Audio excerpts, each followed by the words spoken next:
ராகு. 6ஆம் வீட்டு ராகுவை பொறுத்தவரை உங்க ஜாதகத்துல ராகுக்கு வீடு இல்லை. ஆனா 6ஆம் வீட்டுல வந்து பாத்தீங்கன்னா சதய நட்சத்திரம் உட்காந்துருக்கு. சதய நட்சத்திரம் உட்காந்துருக்கு.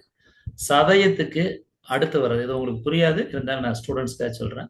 சதயத்துக்கு அடுத்து வர்ற குரு வந்து பாத்தீங்கன்னா பூரட்டாதியா வரும். இந்த பூரட்டாதியை பொறுத்தளவுல ஜாதகருக்கு அதுவும் 6ஆம் பாவமே தொடர்பு கொள்ளுது. அதுக்கடுத்து வர்ற குரு அதுவும் 6ஆம் பாவமே தொடர்பு கொள்ளுது. 2 6 வந்ததுன்னா நல்லா தெரிஞ்சுக்கிறீங்க. 2 6 வந்ததுன்னா இந்த பக்கத்துல பிளானட் லிங்க்னு ஒன்று இருக்கும், இதை பார்த்துக்கிறீங்க. பார்த்துட்டீங்கன்னா தெரிஞ்சிடும். 2 குரு வந்துச்சுன்னா 3வது ராகுவே வர்றார்.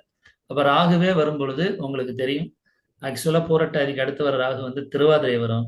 திருவாதிரையை பொறுத்தளவுல ஜாதகருக்கு 7 9 7 9ங்கிறது நன்மை தான். 7 9 பொறுத்தளவுல 6ஆம் பாவத்துல இருந்து 7 9 காமிக்குது.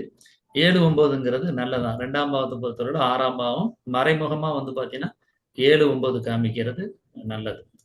அடுத்து வந்து பாத்தீங்கன்னா மறுபடியும் சனியே வர்றாரு. சனியை பொறுத்தவரை 2ஆம் வீட்டுல அனுசம் பார்த்துட்டோம். மறுபடியும் இங்க டிசைன் எஃபெக்ட் வந்து உத்திரட்டாதி வருது.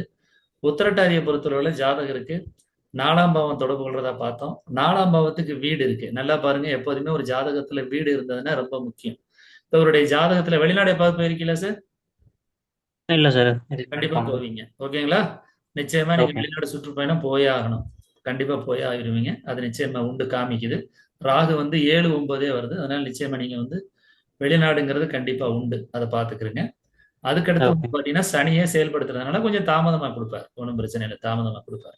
சனியை பொறுத்தவரைக்கும் உத்திரட்டாதி நட்சத்திரம் வந்து 4ஆம் வீட்டுல உட்கார்ந்துருந்து உங்களுக்கு திரும்ப வந்து பாத்தீங்கன்னா ராகுவே தொடர்பு கொள்ளுது. ராகுங்கிறது அங்கேயும் திருவாதிரை தான் வருது. திருவாதிரைங்கிறது 7 9 தொடர்பு கொண்டு மறுபடியும் நட்சத்திரம் வந்து பாத்தீங்கன்னா பூச நட்சத்திரம் வருது. பூச நட்சத்திரங்கிறது 8 10. 8 வரலாம், 10 வரலாம், 8 வரக்கூடாது. 8 ஓகே. வரக்கூடாது. அப்ப ஒருவேளை நீங்க வந்து திருவண்ணாமலையோ இல்ல மகிழமரம் தலவிருச்சமா உள்ள ஆலயங்களுக்கு எப்பாவது போகணும்னு முடிவு பண்ணிட்டீங்கன்னா அனுச நட்சத்திர நேரத்துல மட்டும் போகலாம். அனுச நட்சத்திர நேரத்துல மட்டும் போகலாம். இல்ல சார், எனக்கு இந்த சிக்கனமான விஷயங்கள்லாம் மாறாதா சார், எனக்கு பிறவியே அப்படித்தான் சார் இருக்கு, நான் என்ன சார் பண்ணுவேன்? அது ஜெனரலாவே பாத்தீங்கன்னா தேவையில்லாம செலவு பண்ணக்கூடாது. ஒரு பழைய பொருள், அந்த பொருள் வந்து யூஸே ஆகலைன்னா கூட அது இருக்கட்டுமே அப்படிங்கிற மாதிரி தோணுது, தூக்கி எறிய மனசு இல்ல, அதெல்லாம் மாறுமா சார்னு கேட்டீங்கன்னா நீங்க அதே திருவண்ணாமலை மகிழமரம் தலவிருச்சம் ஆலயங்கள் நிறைய இருக்குங்க. நான் எக்ஸாம்பிளுக்கு திருவண்ணாமலைங்கிறது பெரிய கோயில்னால சொல்ல வர்றேன். அந்த ஓகே. ஆலயங்கள்ல வந்து நீங்க வந்து அந்த ராகுவுடைய நேரத்துல, ராகுடைங்கிறது வந்து பாத்தீங்கன்னா சதய நட்சத்திரம் சொல்லுவாங்க. சதய நட்சத்திர நேரத்துல போனீங்கன்னா அந்த எண்ணங்களும் சிந்தனைகளும் மாற ஆரம்பிக்கும். ஓ, நம்ம கொஞ்சம் அப்படி இருக்கலாமே அப்படிங்கிறது அது கொஞ்சம் சேஞ்ச் ஆக காமிக்குது. இப்போ எடுத்துக்காட்டுக்கு வெளிநாடுலாம் போகலாம்னு நினைச்சு வச்சுக்கிறோங்க. அதுல சதய நட்சத்திரங்கிறது உங்களுக்கு 7 9 வருது. இந்த 7 9 வர்றதுனால பயணங்கள் போறது, இந்த சிக்கனமா இருக்கிறது மாறுறது, இந்த மாதிரி மலச்சிக்கல்லாம் சொல்றீங்க இல்லையா, ஹெல்த் வைஸா வந்து பாத்தீங்கன்னா அது கொஞ்சம் கைட் பண்ணுவோம். அதெல்லாம் பாத்துக்கிறீங்க எதெல்லாம் நல்லது அப்படின்ட்டு. ஏன்னா சனிங்கிறது 2 4 8 10 பண்ணா என்னென்ன பிரச்சனை வரும்னு வச்சுக்கோங்க. உடல்ல கழிவுப் பொருட்கள் நிறைய தேங்கும். ஒண்ணு, யூரின் போகும்போது பார்த்து போகணும். தண்ணி நிறைய குடிக்கணும். பேருக்கு தான் லக்னத்துல சந்திரன் இருக்கு. தண்ணி நிறைய குடிக்கணும். மோஷன் போறதுல பிரச்சனை இருக்கு. உடல்ல இருந்து வெளியேறக்கூடிய கழிவு பொருள்கள் வெளியேறினாவே உடல்ல நோய் வர ஆரம்பிச்சிடும். அப்படின்னா என்ன அர்த்தம்? ரொம்ப டயர்ட் ஆயிட்டே இருப்பீங்கன்னு அர்த்தம். போயிட்டு வந்தா அப்பாடா அசாடான்னு வரும், தெரியுதுங்களா? சோர்ந்து போற தன்மை அதிகமா இருக்கும். டயர்ட்னஸ் இருக்காது. இருக்கு சார். டயர். அதெல்லாம் ஏன் ரீசன் சொல்றோம்னா சேட்டன் பிளானட் உங்களுக்கு வீக்கா இருக்குன்னு அர்த்தம். உடல்ல இருக்கக்கூடிய கழிவு பொருள்களை ஃபுல்லா வெளியேற்றுறதே வந்து பாத்தீங்கன்னா கலகலன்னு சொல்லுவாங்களே, உடம்பு வந்து ஃப்ரீயா இருக்கணும் அப்படின்னா நல்லா ஸ்வெட்டிங் ஆகணும். நல்லா அதே மாதிரி வந்து பாத்தீங்கன்னா உடல்ல இருக்கக்கூடிய ஜீரண மண்டலம் சொல்லுவோங்களே அது நல்லா வேலை செய்யணும்னா சேட்டன் பிளானட் நல்லா இருக்கணும். காரணம் என்னன்னா உடல்ல ஓடக்கூடிய 12 சக்தி ஓட்டம் சொல்லுவோம். அதுல வந்து சேட்டன் பிளானட்டுடைய சக்தி ஓட்டம் தான் இருக்கையிலேயே ரொம்ப பெருசு. அப்ப ரொம்ப பெருசுன்னா உங்களுக்கு ஆயுள பொறுத்தளவுல வந்து நீண்ட ஆயுள் இருக்கு, நல்ல ஆயுள்லாம் இருக்கு. வாகனங்கள்ல போகும்போது மட்டும் கொஞ்சம் பார்த்து போங்க. ஆயுள் நல்ல ஓகே. ஆயுள் இருக்கு. ஆனா என்னன்னா ஆரோக்கியத்தோட வாழ்றத நல்ல ஆயுள். நான் நீண்ட காலம் வாழ்ந்து கடைசி காலத்துல நல்லா சம்பாதிச்சேன், நிறைய பொருளாதாரம்லாம் நல்லா இருக்கு, ஆனா நான் எதையுமே அனுபவிக்காம அப்படியே சேர்த்து சேர்த்து வச்சிருக்கேன்னா அதுல என்ன பிரயோஜனம் சொல்லுங்க?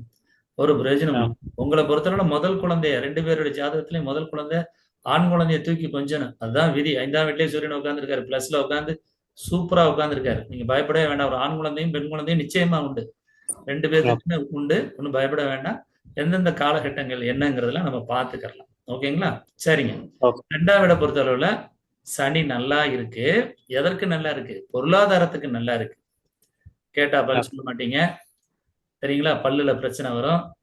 அதே ஆ. மாரி என்ன ஆகும்? ஸ்கின் அலர்ஜி வரும், முடி கொட்டும்.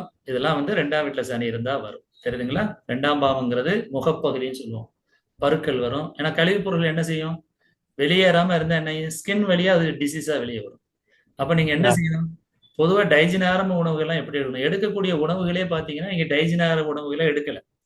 அந்த மாரி ஓகே. உணவுகள் அமையாது. அப்படி அமையணும் அப்படிங்கிறத தான் சொல்ல வர்றேன். ஏன்னா 4ஆம் பாவம்ங்கிறது மிஷின் சொல்றோம். இயந்திரத்தனமா வாழக்கூடாது. கிடைக்கிறத சாப்பிட்டுட்டு கிடைக்கிறது போறது வாழ்க்கை இல்ல. தெரியுதுங்களா? அத கொஞ்சம் ஓகே. மாத்துங்க. நெறைய விஷயங்கள் நீங்க வந்து அகம் சார்ந்த விஷயங்கள் நெறைய மாத்த வேண்டியிருக்கு. நானும் உங்களுக்கு ஓகே. அதுதான் சொல்றேன். ஜஸ்ட் ஒரு தந்தை ஸ்தானத்துல இருந்து தான் சொல்றேன். அத பார்த்துக்கிறேன். ஓகே. ஓகேங்களா? ஏன்னா பிளானட்ங்கிறது நாங்க வந்து உங்கள மாரி கிட்டத்தட்ட நெறைய ஜாதகம் பார்க்குறோம். ஏகப்பட்ட ஜாதகங்கள் பார்க்குறோம். பார்க்கும்பொழுது ஒவ்வொருத்தருடைய ஜாதகம் பார்க்கையில, ஏதாவது குறைகள் இருந்தா தான் வருவாங்க. இல்லாட்டா வரமாட்டாங்க. அதுல நீங்க எல்லாம் ஜாதகத்த நம்புறதே பெரிய விஷயம் தான். ஆனா எனக்கே ஆச்சரியமா இருக்கு. நீங்க ஜாதகம் பார்த்துன்னு சொன்னோனே, ஒருவேள உங்க அம்மா சொல்லி நம்புனீங்களான்னு தெரியல. உங்க அப்பா சொல்லி நம்புனீங்களான்னு தெரியல. ஆனா நீங்க ஒரு விஷயத்த கடவுள நம்புனதே பெரிய விஷயம் தான். கடவுள்லாம் நம்புவீங்களா என்னன்னு தெரியல. அந்த அளவுக்கு தான் உங்க ஜாதகமே காமிக்குது. சரிங்களா? ஏன்னா ஒரு காலத்துல உங்க அம்மாட்ட கேட்டா சொல்லுவாங்க நிச்சயமா. அட போம்மா சாமியாவது போதுமான்னு சொல்லிட்டு போற ஜாதகமா தான் காமிக்குது. இருந்தாலும் அது சொல்லுங்க சார். அதான் அதான். அது முன்னாடி இருந்தது சார். இப்போ ஒரு 5 இயர்ஸா நான் இத நம்ப ஆரம்பிச்சிருக்கேன் சார். அதுக்கு முன்னாடி நீங்க சொல்ற மாரி தான் இருந்தது. அது எதுவுமே நான் எதுக்கு நம்பாம தான். சொல்றேன்னா, பிரபஞ்சம் தான் நம்மள இயக்குது. பிரபஞ்சம் ம். இயக்குறதுனால என்னெல்லாம் இருக்கோ அத நம்ம மாத்திக்கிற பாருங்க. நான் ஏன் இவ்வளவு தூரம் உங்களுக்கு எக்ஸ்பிளைன் பண்றேன்னா, உங்களுக்கு நீங்க மாத்திக்கிறணும் அப்படிங்கிறதுக்காக தான் சொல்றேன். எப்பொழுதுமே சொல்லுவாங்க, ஓகே. "மாறாது ஐயா மாறாது, மனமும் குணமும் மாறாதுன்னு." ஆனா என்னன்னா, எங்க ஆராய்ச்சியில, எங்க சிஸ்டத்துல என்ன சொல்லுவோம்னா, மாறும். விதியவே கூட மாத்தலாம். விதியவும் மாத்தலாம். நான் என்னென்ன சொல்றேனோ, அத அதிகமா எடுத்துக்கிறங்க. புதன் நல்லா இருக்கு, சூரியன் நல்லா இருக்கு. அந்த 2 ஆலயங்களுக்கு நீங்க அதிகமா போக ஆரம்பிச்சிட்டாலே, ஆட்டோமேட்டிக்கா உங்களுக்கு கம்ப்ளீட்டா சேஞ்ச் ஆயிரும். உடம்புல இருந்து எல்லாமே ஃப்ரீ ஆயிருவீங்க. ஏன்னா, ஓகே. நான் ஒரு எக்ஸாம்பிளுக்கு சொல்றேனே, வண்டியில போம்போது யாராவது லேசா அவங்க வண்டியில கோடு போட்டா உயிர் போயிரும். தெரியுதுங்களா உங்களுக்கு? அந்த மாரி ஒரு ஆமாம். சம்பவங்கள் இருக்கிறதுனால, பொருள வந்து அவ்வளவு பாதுகாக்கக்கூடிய திறன் உங்கள்ட்ட இருக்கு. நான் ஏன் ஒண்ணு ஒண்ணு உங்களோட பெர்சனல்லாம் சொல்றேன் அப்டின்னா, நீங்க ம். வந்து முதல்ல எங்க அஸ்ட்ராலஜிய நம்பணும். அஸ்ட்ராலஜிய ஓகே. நம்புனா தான் ரைட் ஓகே. ஏன்னா இந்த ஆளு இதெல்லாம் சொல்றாரு. வண்டிய நிப்பாட்டிட்டு 4 தடவ லாக் பண்றதெல்லாம் சொல்றாரு அப்டின்னா, இந்த பிளானட் இருந்தா அப்படித்தான் செய்யுங்கிறதுக்காக சொல்ல வர்றோம். அத நீங்க நம்பணும். தெரியுங்களா? பொதுவா நம்ம போய் இந்த பாரம்பரியத்த சொல்றது மாரி 7 லட்சம் நீங்க கண்டிப்பா குழந்தை அபார்சன் நிச்சயமா யாராவது ஒருத்தர போய் பார்த்திருப்பீங்க. நிச்சயமா பார்த்திருப்பீங்க. அப்ப ம். பார்க்கும்போது என்ன ஆயிருக்கும்? நிச்சயமா ஏதோ ஒரு அந்த சம்பவங்கள் வந்து இதாயிரும். உங்கள பொறுத்தளவுல மேக்ஸிமம் பார்த்தீங்கன்னா, 4ஆம் பாவம் நெறைய தொடர்பு கொள்ளுது. 4ஆம் பாவம் நெறைய தொடர்பு கொண்டாவே, இயற்கையா குழந்தை தரிக்கிறது ரொம்ப கஷ்டம். நல்லா புரிஞ்சுக்கிறங்க. இயற்கையா குழந்தைங்கிறது உண்டாகிறது ரொம்ப கஷ்டம். ஏன்னா நெறைய ஓகே. இடங்கள்ல உங்களுக்கு வந்து பார்த்தீங்கன்னா 4, 4, 4, 4ன்னு வருது. 5ஆம் பாவம் என்பது இயற்கையாக 5ஆம் பாவம் என்பது இயற்கையாக குழந்தை பிறத்தல்ன்னு சொல்றது. 4ஆம் பாவம்ங்கிறது செயற்கை முறைன்னு சொல்றோம். செயற்கைன்னு சொல்லுவோம் இல்லையா? அது. அதுல நம்ம எதற்காக அதெல்லாம் சொல்ல வர்றேன் அப்டின்னா, ம். உங்களுடைய இது ரொம்ப வீக்கா இருக்கு. அதாவது உங்களுடைய ஓகே. ஹாரோஸ்கோப் ரொம்ப வீக்கா இருக்கு. அதனால தான் கேட்டேன். சுக்கிரன்ங்கிறது உயிரணுக்களுடைய வேகம் ரொம்ப கம்மியா இருக்கு. இன்னும் ஒண்ணு, ஆ அந்த செயற்கை வந்து இயற்கையா வந்து குழந்தை வந்து அந்த உருவாகுறது வந்து ரொம்ப கஷ்டமா இருக்கு. இப்ப இது எப்படி இயற்கையா இருந்ததுங்களா? செயற்கையா இருந்ததுங்களா? இப்ப நீங்க எடுத்த ட்ரீட்மெண்ட். Yes sir. இயற்கை. இயற்கையா இருந்ததுங்களா? இயற்கையா இருந்தா ரொம்ப பெட்டருங்க. ஓகேங்களா? பார்த்துக்கிறங்க. இன்னொன்னு, தாம்பத்தியத்துக்கு முதற்கொண்டு டைம் குறிச்சு தரும். ஓகேங்களா?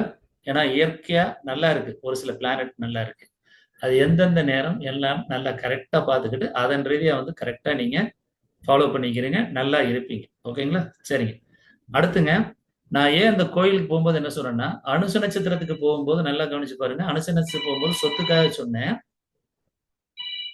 ஆனா அதே நீங்க வந்து இந்த நட்சத்திரம்னு வச்சுக்கிறங்க. ஆ. ஆ சொத்துக்கு இல்லாம வேற எதுக்காக போகணும்னா, ஹலோ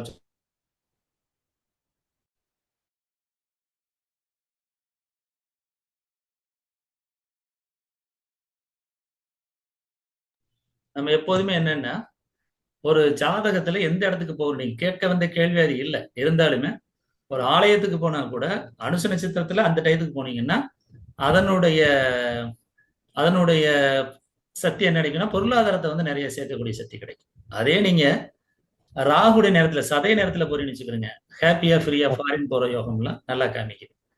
அதே நீங்க டிசைட் ஃபேக்டர் உத்திரட்டாதி நட்சத்திரத்துல போறீங்கன்னு வச்சுக்கிறீங்க, சுத்தமா கெட்டு போச்சு, சுத்தமா கெட்டு போச்சு. உத்திரட்டாதி நட்சத்திரங்கிறது பசுமாடு உங்களுக்கு ஆகாது. அப்படின்னா என்ன அர்த்தம்? பசும்பால் குடிக்கிறதே நிப்பாட்டி ஆகணும் முதல்ல.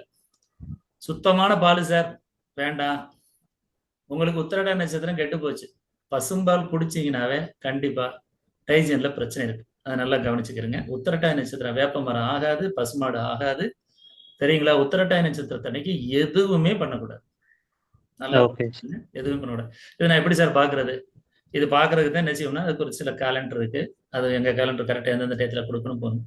கொஞ்சம் செலவு பண்ண வேண்டியிருக்கும். ஆனா நீங்க செலவே அளிக்க வேண்டியது இருக்கு. ஓகேங்களா? செலவழிச்சீங்கன்னா ஃபாலோ பண்ணிக்கலாம். எந்த டயத்துல நம்ம நல்லா இருப்போம், எந்த டயத்துலங்கிறத பாத்துக்கிறேங்க. ஓகே, சரிங்க. அடுத்து லக்ன பாவத்தை பொறுத்தவரை சந்திரன் சொல்லிட்டேன். 1+ நாலேஜ் நல்லா காமிக்குது, அதெல்லாம் பிரச்சனை இல்லை. ஆனா என்னன்னா, இந்த சந்திரனுடைய பிரச்சனை என்ன தெரியுமான்னா, எப்பெல்லாம் இந்த 8ஆம் வீட்டு நட்சத்திரம் 12ஆம் வீட்டு நட்சத்திரம் வரும்போது பாத்தீங்கன்னா, அதுல பர்டிகுலரா பூச நட்சத்திரம் வர்ற அன்னைக்கு என்ன குறிச்சுக்கிறேங்க, பூச நட்சத்திரம். Okay sir. அதுக்கடுத்து அஸ்வினி நட்சத்திரம்,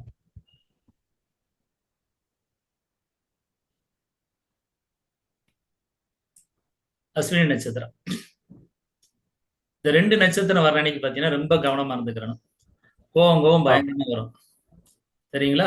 2 பேருக்குமே உடம்பு ஹீட்டான உடம்புங்க. 2 பேருக்குமே உடம்பு ஹீட்டான உடம்பு. 2க்குமே சூரியன் உட்கார்ந்து லக்னத்துல. ஓகேயா? அதனால இந்த 2 நட்சத்திரங்கள். அதுக்கடுத்து மகம் குறிச்சுக்கிறேங்க. மகம் விசாகம்.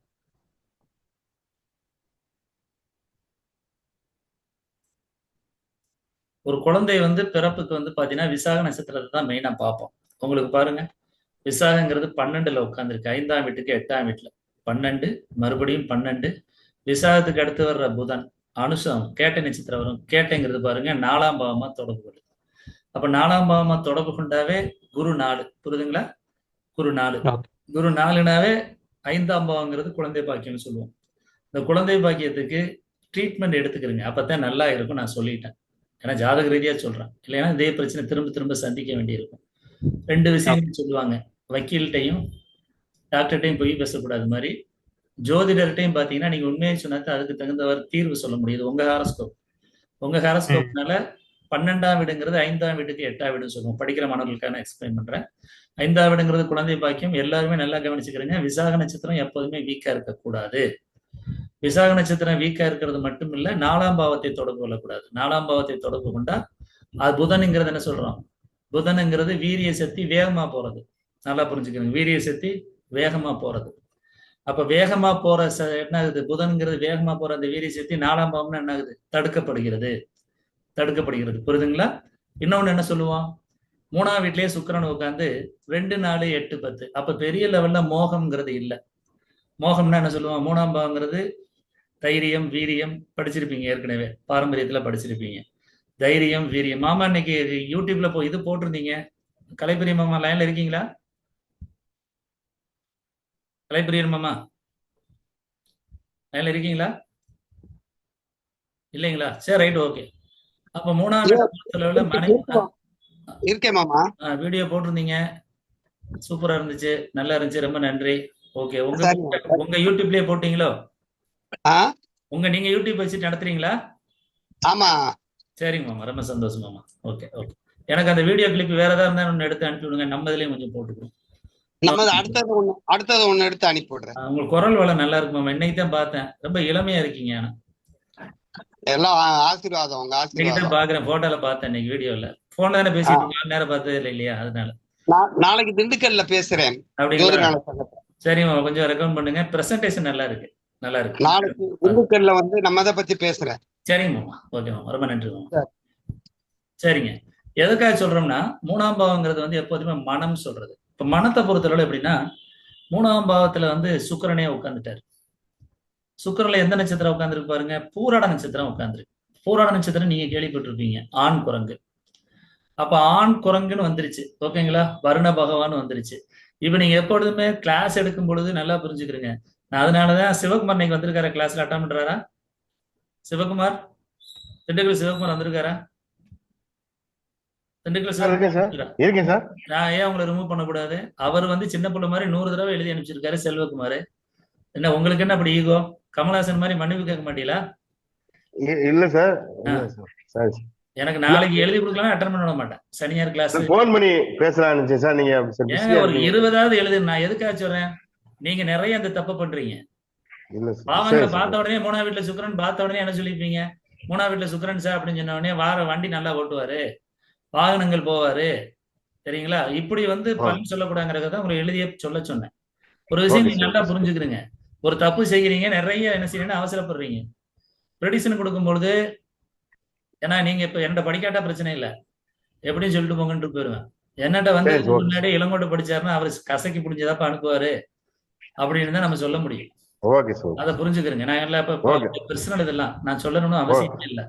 பொதுவாக ஓகே சார். ஒரு ஓகே. ஜாதகத்துல ஆண்மை பெண்மைங்கிற விஷயம் வந்து ரொம்ப ஒரு ஒரு இண்டிவிஜுவலான விஷயம். இதுல ஓகே வந்து சார். பாத்தீங்கன்னா ரொம்ப சென்சிட்டிவான விஷயம், புரியுதுங்களா?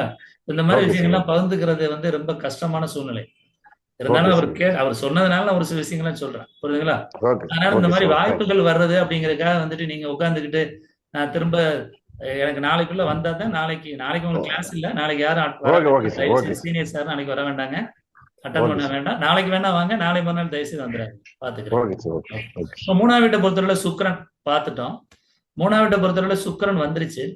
சுக்கிரன் வந்தா கூட ஜாதகத்துல பாருங்க, இந்த சுக்கிரனுங்கிறது எப்பொழுதுமே பாத்தீங்கன்னா ஆணுக்கும் பெண்ணுக்கும் 2 பேருக்கும் நல்லா கவனிச்சு பாருங்க. ஆணாக இருந்தால் சுக்கிரன் வந்து எப்போதுமே பாத்தீங்கன்னா 4, 8, 12 தொடர்பு கொள்ளக்கூடாது. நல்லா புரிஞ்சுக்கிறீங்க. 4, 8, 12 வரவே கூடாது. 1. அதுல பர்டிகுலரா எந்தெந்த பிளானட்னு சொல்றேன், நல்லா புரிஞ்சுக்கிறேங்க. சனி வரக்கூடாதுங்க. சனிங்கிறது சுத்தமாவே வரக்கூடாது. இவருடைய ஜாதகத்துல 3ஆம் வீட்டிலேயே சுக்கிரன் உட்கார்ந்துருக்கு. சுக்கிரன் உட்கார்ந்துருக்கு, பூராட நட்சத்திரம் உட்கார்ந்துருக்கு. நல்லா பாத்துக்கிறேங்க. பூராட நட்சத்திரம் தெரியும் உங்களுக்கு, ஆண் குரங்கு. மன ரீதியாகவே பாத்தீங்கன்னா சரி, இவருக்கு வந்து பாத்தீங்கன்னா மன ரீதியாவே சோர்வு நிறைய இருக்கு. நம்மளால் முடியுமா அப்படிங்கிற ஆசிலேஷன். மனம் ஒரு குரங்குன்னு சொல்லுவாங்க இல்லையா? எதுக்கு அந்த மனம் ஒரு குரங்குன்னு சொல்றாங்க? வேற வார்த்தையை சொல்லாம, வேற வார்த்தையை மனம் ஒரு சிங்கம், மனம் ஒரு யானைன்னு சொல்லக்கூடாதா? மனம் ஒரு மான் சொல்லக்கூடாதா? ஏன்னா மனம் ஒரு குரங்குன்னு ஏன் சொல்றாங்கன்னா, குரங்கு என்ன செய்யும்? அடிக்கடி பல்ட்டி அடிக்கும். இங்க இருந்து அங்கேதாவும், அங்க இருந்து இங்கேதாவும், ஆடுறாராம ஆடுறா. அப்ப மன ரீதியாவே இருக்கு என்னன்னா சரி, ஒரு நெகட்டிவ்ஸ் இருக்கு. பாசிட்டிவ்ல வரணும், நம்மளால எல்லாம் முடியும் அப்படின்னு கான்பிடென்ட் வரணும். அப்ப கான்பிடென்ட் எதுல வரும்? ஏற்கனவே லக்னத்துல சந்திரன், பயம். அடுத்து 3ஆம் வீடு மனசு, சுக்கிரன். சுக்கிரன் வந்து பூராட நட்சத்திரம் தொடர்பு கொண்டு, பூராடத்துக்கு அடுத்து வர்ற குரு பாருங்க, பூரட்டாதி வருது. பூரட்டாதியும் 6ஆம் பாவம். நல்லா புரிஞ்சுக்கிறேங்க. பூரட்டாதியும் 6ஆம் பாவம். பூரட்டாதிக்கு அடுத்து வர்ற சனி பார்த்துட்டோம். சனி என்ன வந்துச்சு? உத்திரட்டாதி, அது 4ஆம் பாவம். நல்லா பாருங்க, 4ஆம் பாவம். வாகன யோகம் உண்டு. ஏன்னா 3ஆம் வீட்டுல சுக்கிரன் சனி 4ன்னா என்ன அர்த்தம்? பெரிய அழகான வாகனங்கள்லாம் வாங்கணும்னு அவருக்கு அவசியம் இல்லை. வாகனத்துக்கான யோகம் உண்டு, வண்டியில போகக்கூடிய யோகம் உண்டு. பழைய வண்டியா இருந்தா கூட பரவாயில்ல, ஆனா வண்டியை ரொம்ப பாதுகாப்பா வச்சுக்கிடுவாரு. மனைவியை பாதுகாப்பா வச்சுக்கிடுவாரு. பாதுகாப்பா வச்சுக்கிறங்கிறது வேற, மனைவியோட செக்ஸுவல் வச்சுக்கிறது வேற. நல்லா புரிஞ்சுக்கிறேங்க. செக்ஸுவல்ல சாட்டிஸ்பேக்ஷன்ங்கிறது வேற, பாதுகாப்பா வச்சுக்கிறதுக்கு வேற. அதாவது மனைவி வந்து இப்ப பார்த்து போயிட்டு வாப்பா, பார்த்து இருப்பா, அந்த மாதிரி வேலைக்கு போயிட்டு கரெக்டா வந்துட்டியாப்பா போறது, அந்த மாதிரிலாம் வந்து சுக்கிரன். நாங்க சொல்றது விஷயம் புரிஞ்சுக்கிறோம். சுக்கிரன், அதனாலதான் மனைவியை சொல்றேன். வாகனங்கள் சுக்கிரன் 4ஆம் பாவம், அதனாலதான் என்ன சொல்றேன்? சுக்கிரன் சொல்றேன். எப்பொழுதுமே என்னன்னா சம்பவங்கள் கேட்கும்போது நீங்க வந்துட்டு பாத்தீங்கன்னா மொத்தமாவே பார்த்து கேட்டுக்கலாம். ஏன்னா இது சம்பவம் வந்து ரவுண்ட்ல நடந்துகிட்டே இருக்கும், தசாபுத்தி ரீதியா நடந்துகிட்டே இருக்கும். அதனால ஒரு பிளானட்டை பார்த்த உடனே இதெல்லாம் நடந்திருக்கும். நம்ம என்ன சொல்றோம்? பாவங்கள் ரீதியா பிரிக்கும் போது அதனுடைய தனித்துவம் தெரியும். இப்ப நான் ஏன் கேட்டேன் 2ஆம் பாவத்துல பிரச்சனை இருக்கான்னு கேட்கிறேன். சர்க்கிள்ல வரும்போது என்ன ஆகும்னா, ஆட்டோமேட்டிக்கா பாத்தீங்கன்னா இவர் இயல்பாவே பாத்தீங்கன்னா அந்த 6ஆம் பாவங்கிறது சனியோட தொடர்புங்கிறதுல நோய்ங்கிறது வந்துருச்சு. அடுத்து என்ன? சிக்கனங்கிறது நம்ம கேட்டுட்டோம். 4ஆம் பாவத்திலே இருக்கிறதுனால சிக்கனங்கிறது நம்ம கேட்டுட்டோம். அப்ப ஜாதக ரீதியா நம்ம என்னன்னா 3ஆம் பாவங்கிறது என்ன சொல்றோம்? ஒருத்தருடைய ஆண்மை பெண்மை, ஒருவருடைய அது பழைய முறையில் படிச்சிருப்பீங்க, தைரியம், வீரியம். அடுத்து இளைய சகோதரன் படிச்சிருப்பீங்க. இளைய சகோதரனை அதே மாதிரி இந்த அம்மா அப்பா இதெல்லாம் பாத்தீங்கன்னா தயவு செய்து சூரியன் சந்திரனை மட்டும் பாருங்க. நீங்க இதுவரை என்ன வேணாலும் படிச்சுட்டு இருங்க, நீங்க எங்க வேணாலும் என்ன வேணாலும் படிச்சிருங்க, தயவு செய்து அதை தூக்கி போட்டுருங்க. ஏன்னா சார் இப்போ ஒரு ஜாதகம் பார்ப்பீங்க, எனக்கு வரக்கூடிய மனைவி எப்படி சார் இருப்பாங்க, இல்ல எனக்கு வந்து இப்ப எனக்கு எங்க அம்மாவுக்குள்ள உறவு எப்படி சார் இருக்கும், எங்க அம்மாவுக்குள்ள எல்லாமே உங்க ஜாதத்திலேயே பாத்துரலாம். அப்புறம் எதுக்கு நீங்க தேவையில்லாம 9ஆம் பாவத்துல எத்தனையோ பலன் இருக்கு, அதுல ஒண்ணு தந்தை, அவ்வளவுதான். 7ஆம் பாவத்துல எத்தனையோ இருக்கு. நான் எங்கேயாவது 7ஆம் பாவத்தை பார்த்து நான் பாருங்க, ஒரு 7ஆம் பாவத்துல இருக்கு சுக்கிரன், நான் 7ஆம் பாவத்தை பார்த்து சொன்னேன்னா நேரடியா சுக்கிரனை தான் பாக்குறேன். சுக்கிரனை பார்த்தவொடனே என்ன தெரிஞ்சு போச்சு, 2, 4, 8, 10. இப்ப கண்டிப்பா 2 வேலை செய்யும், மனைவியோட வாக்குவாதம். 4 வேலை செய்யும், மனைவியோட பெரிய லெவல்ல தாம்பத்தியத்துடைய ஈடுபாடு இல்ல. 8ன்னு வந்துருச்சு, சண்டை சச்சரவு. 10